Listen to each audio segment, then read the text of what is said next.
A moment to introduce me to us.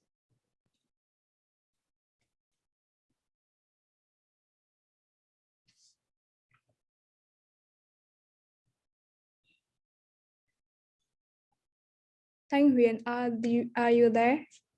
Can you have a moment to introduce him to us?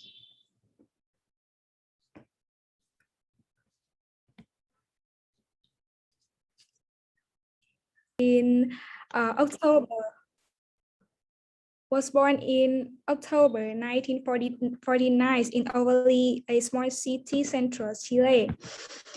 And he has died because of COVID-19 in 2020 at the age of 70s. Thanks to his travels experience, Luis speaks at least 4 languages. His native language, Spanish, and besides, he can speak 3 languages: English, French, and Italian. Besides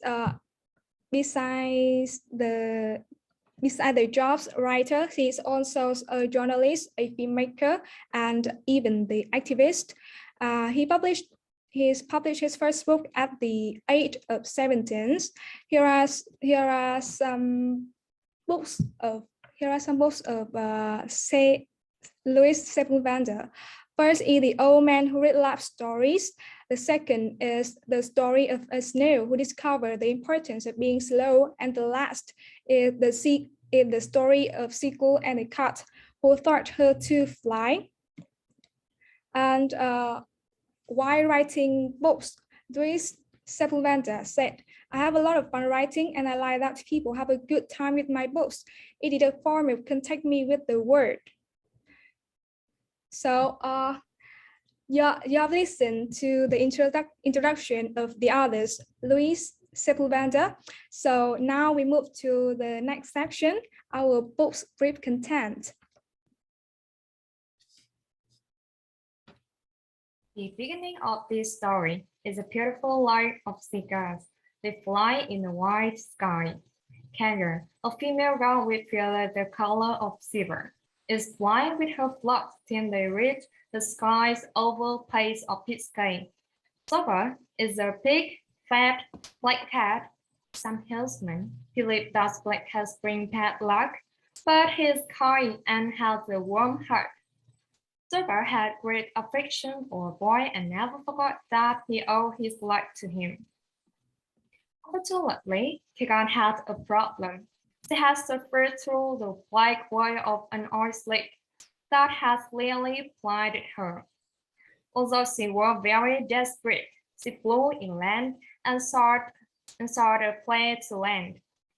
Finally, she landed on the pathway where Zebra was taking in the sun.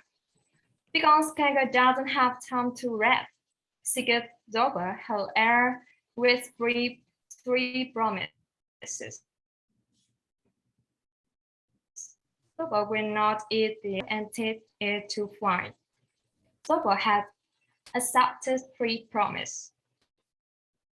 Zebra knows that it had to fulfill promises, so he looked for advice. The first cat he met was the Connor. The Connor is an old cat with a knack for giving advice to cats in trouble. After Zebra told the Connor about his situation, the Connor decided to help him. Zebra, Connor, and Secretarial, the cat serving the Connor, decided to go at Stan's house.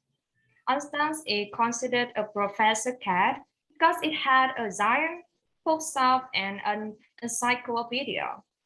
The place was called Harry Potter Palace, and its owner, Harry, and the treehouse joined by narrow stairways. There were nearly 1 million objects. Then they found a way to save the seagull girl.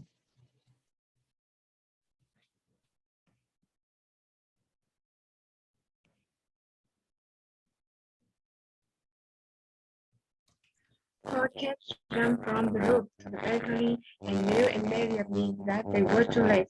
The Connor, escaped, and Zoba observed the light body of the gun with respect and folded her wing.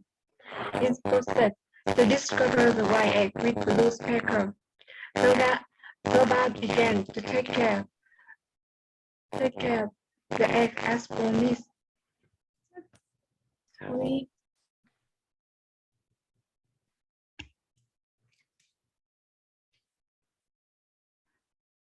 Can you hear me?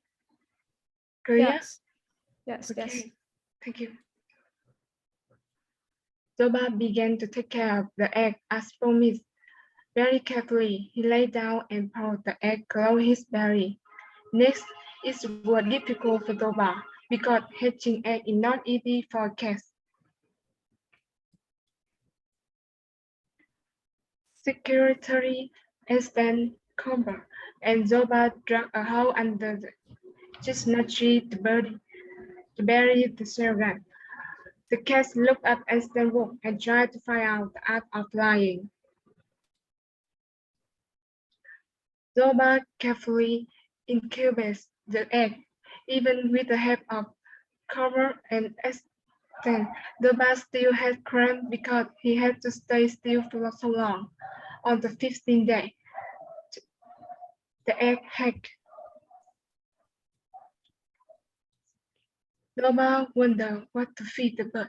After 4 attempts of trying to feed the newborn children with apple, potato, and cat food, Zoba finally succeeded by giving her to fly to eat.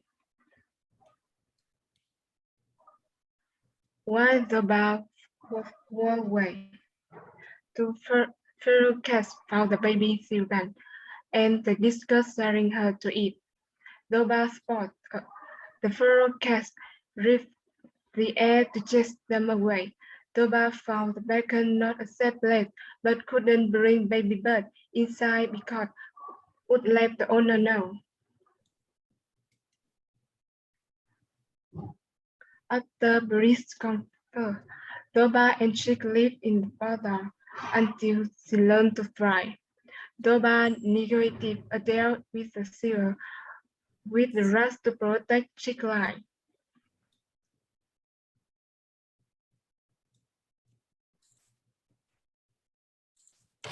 The cat met Seventy, an alternate ocean-going cat. After 3 days, he told Seventy the story of Seagul and Dropa promised. Then they asked him to identify the sex of the chickbone. It was a girl bone. Then they decided to choose for her a name. From that, the name was Lucky. Lucky grew up rapidly into a pretty young boy with a silky silver feather. Einstein powered through book after book, looking for the method by which Dropa taught the frightening to fly. One afternoon, Lucky had an unpleasant encounter with a chimpanzee. So Dropa must address the young silver problem, which he had never ever done before. Two events happened to make the cat realize that we truly wanted to fly. First, one afternoon, Lucky went with the cat to take in the sun on the roof as she saw three guns flying high overhead.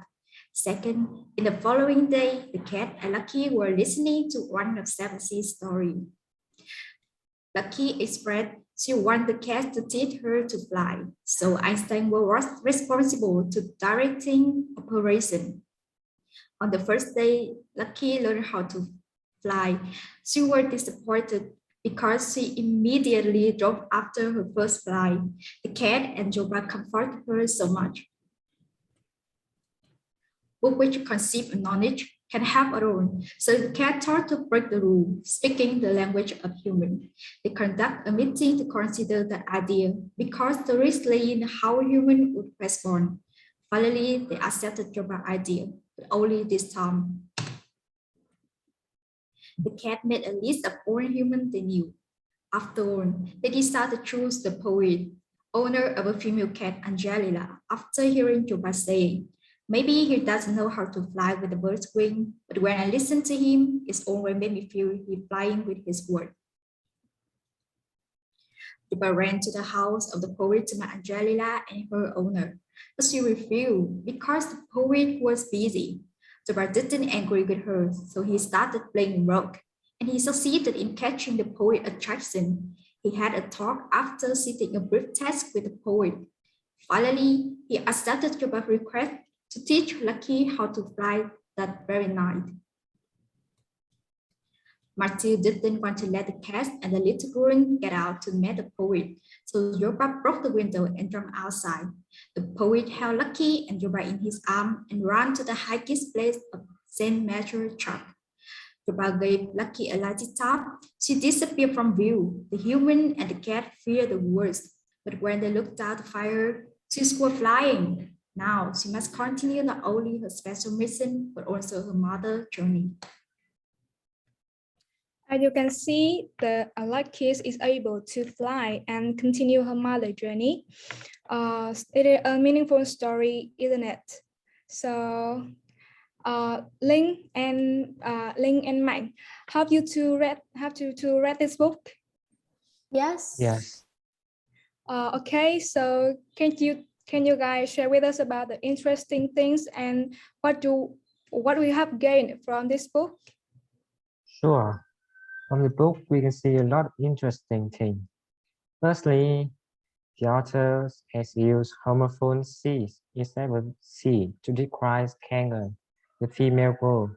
Secondly, he's using slang like watchmaker call it finger magic, or term like say pot and pot side. Third one is the social structure of animal is similar to that of a human.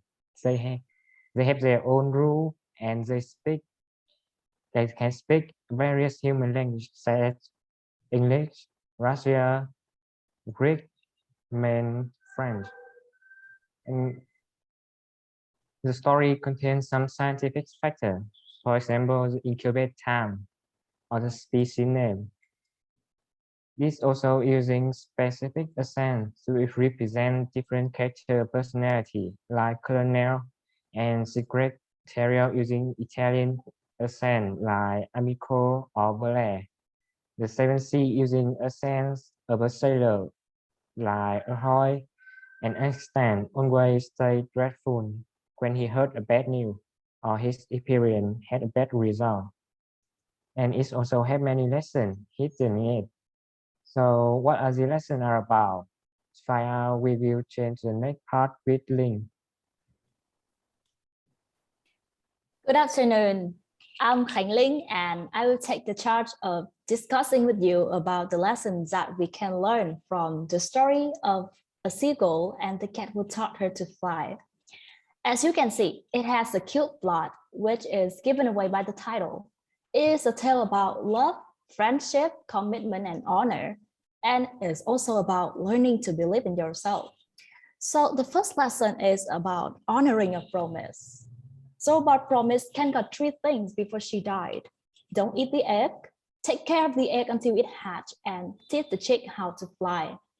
To keep his words, Zorba looked for the help of his friends about how to raise a goal, and he tried his best. He was aware of his responsibility, keep the chick protected and full-fed until she was able to take up her wings. The second message is about the acceptance of differences. Zorba was a cat, but he was still willing to look after Lucky, a seagull chick. In spite of being a cat, he helped Lucky to learn how to fly, because that was what a seagull had to do. Based on a tale of a cat who taught a seagull how to fly, Luis Sepulveda wanted to express his dream about the world with love and respect between people and people. It is okay to be different. Thirdly, we learned about love and friendship. Kanga loved her ready to be born child so much that when struggling with her final breath, she could not bear to ignore the egg, and she still had Zorba promise to take care of her egg, even though Zorba was a total stranger to her. Kanga still counted on him, and Zorba kept his promises as a duty he took up in his friendship with Kanga. Last but not least, is the responsibility to protect the environment. Luis Sepulveda's wish for a clean green environment was well shown in this story. Kanga was exhausted when covered in black oil, and she died, leaving her newborn egg. She would have been alive if humans had not spilled the oil into the ocean. Thanks for your sharings. So after that, we appreciate that you have spending time listening to us. And if you have any question, feel free to ask.